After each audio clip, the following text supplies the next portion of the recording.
So Tanel Kiik has been the Health Minister and Social Minister in the government. He's now currently in the opposition, and we're going to discuss a little bit about the Estonian situation, the healthcare system, and the challenges for the future. First, could you tell me what is your background and how did you get to become the Minister of Social Affairs and of Healthcare? Yeah, and I have been working in politics on different positions for about 10 years right now.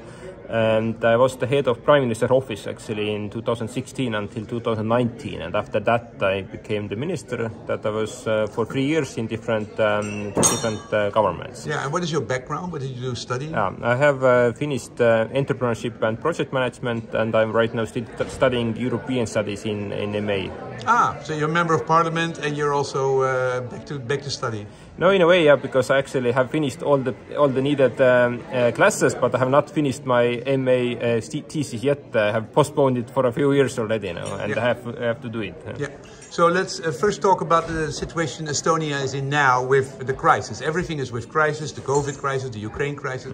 But now the Ukraine crisis seems to be the big hole which draws all the attention. What is the situation of Estonia? How do people feel here? How does the government feel? What are the priorities? No, since the war is definitely the biggest concern of pretty much every person in Estonia. Then which started on your Independence Day, eh? Yeah, it started on the 24th of February, that is the Estonian Independence Day, so for us it was also the worst possible day, but of course it's even worse for Ukraine. And right now we are all focusing on supporting Ukraine, on stopping Russian invasion, and also boosting our defense budget a lot. And it means that it's very hard for other different areas to compete for the extra financing, since Estonian budget is already in deficit, and it means that the priorities have to be set, and security is right now the main one. Yeah. So what is the end game in the idea of the Estonians? I mean, support Ukraine, become member of NATO, but how is there ever going to be a solution between Russia and Ukraine? No, there has to be.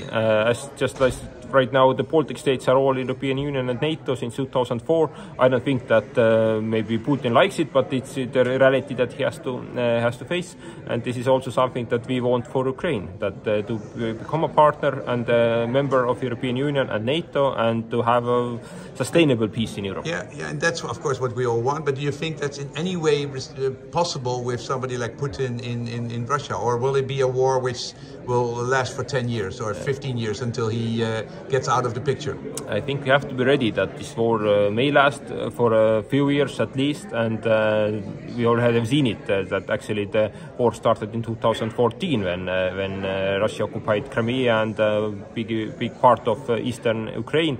Officially there were so-called People's Republics, but everybody knew the truth, and we have now seen it even more. Yeah. So we have to be ready that this will last for years, but our end game or our position and goal has to be very clear, that Ukraine has to win this war and get back its territorial integrity, and of course in the longer term to be a partner and a member of European Union and NATO, to have, let's say, a lot bigger perspective and sustainable peace there. Okay, let's talk then about the healthcare situation in the Ukraine. Can you give us the good thing about the healthcare system and the problems with the healthcare system and the situation of the health of the Estonian citizen? Now, the main problem is that Estonia has financed the healthcare system too low for about 30 years. And since the population was then younger, maybe then it was not that big problem. But right now we see that demographic trends are even bringing this problem even bigger, and we see that there are hundreds of millions of euros missing every year, and we have had some smaller solutions when I was the minister or before my position, but right now we need new steps to find some extra financing in the system. And also, but nobody has money to give that because everything goes to defense. It's very hard, but if I personally could make it, then I would change the Estonian tax system a lot, but I'm not in the government right now. No, you're in the opposition and getting ready.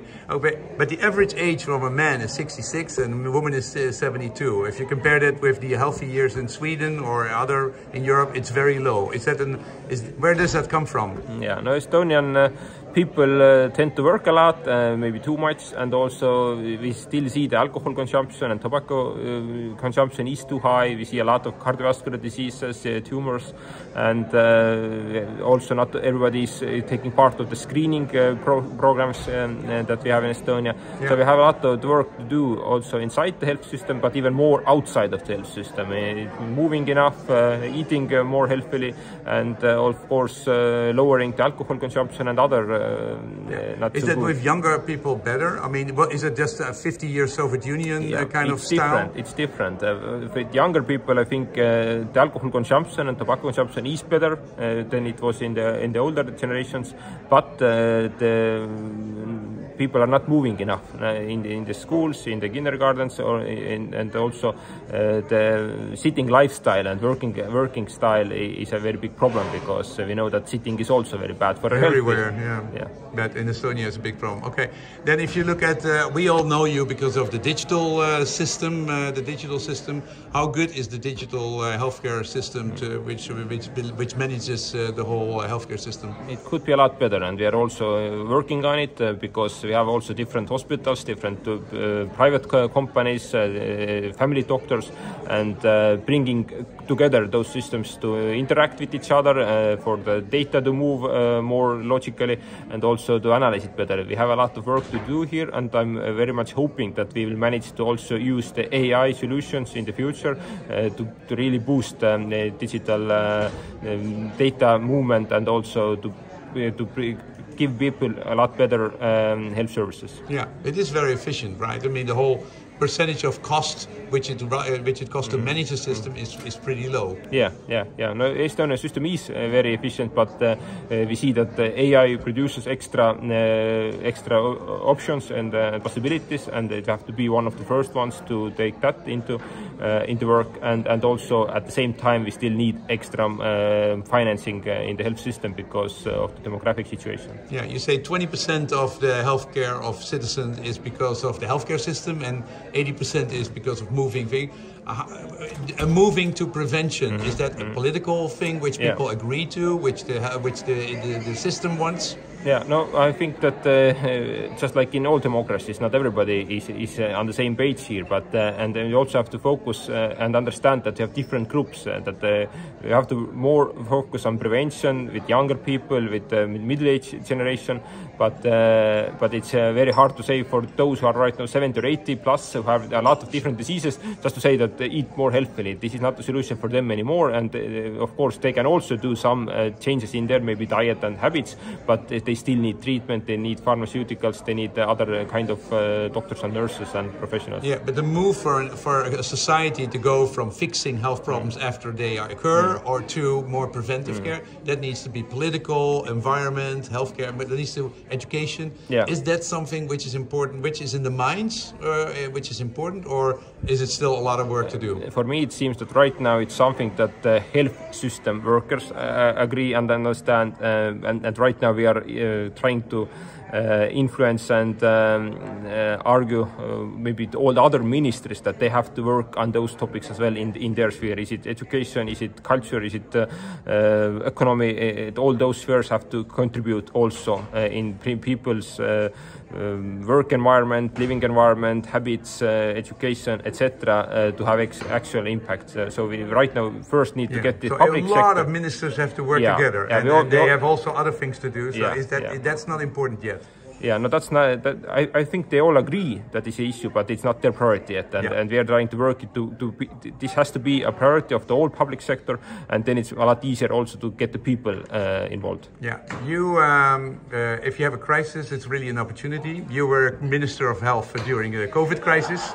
What did you do with that crisis? And what happened in those years? A lot of work, and I think it was very good that we had these common solutions with the European Union. We had a lot of meetings also with the Baltic ministers, just to find the best treatment, find the best answers, different regular measures, and also the vaccine procurements. That was very, I think, very big and very good. Yeah, but you were also able to throw in 500 million extra because of the crisis. yeah, we put hundreds of millions into the COVID pandemic to treat those patients, but we also managed to agree on the government to put extra 540 million in 2021 until 2024, just to strengthen the health system. But the problem is that 2025 is coming, and so the extra money will disappear if the new government will not put some financing in. Yeah. Now you are used to suffering also, because I remember in 2008 when the financial crisis were and Russia had a big problem, you cut budgets everywhere and not a little bit. I think that was a mistake. Oh.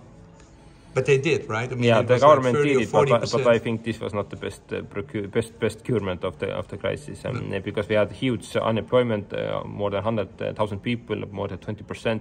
We had a very big economic decline. Yes, we managed to come into the eurozone. That was the maybe political goal, but I think it's better to spend money during crisis. I mean in that way that I think that the states should invest and put extra money in the economy when we see this economic declining. Did the COVID crisis also help to use more tools like video calling and remote monitoring and those kinds of things? Yeah, definitely. We already had some such options before, but the numbers really increased. These video consultations and other digital solutions that are maybe not as good as physical ones, but in some areas, because Estonia is also very sparsely populated, it's a very good way, because getting to the doctor's treatment is also... Yeah, it went up to 60%, the remote, and it stays like that. Okay. If you're now in the opposition and you're busy and you're coming back then in the government in a couple of years, would you like to be Minister of Healthcare again, or are you now thinking I need to do education or other subjects which you find interesting? If I would have the possibility to be Minister of Health again, then I would say yes. Yeah, because it's an important subject for you. It's important, it's interesting, and I feel myself strong in that field. Good luck with that. Thank you very much.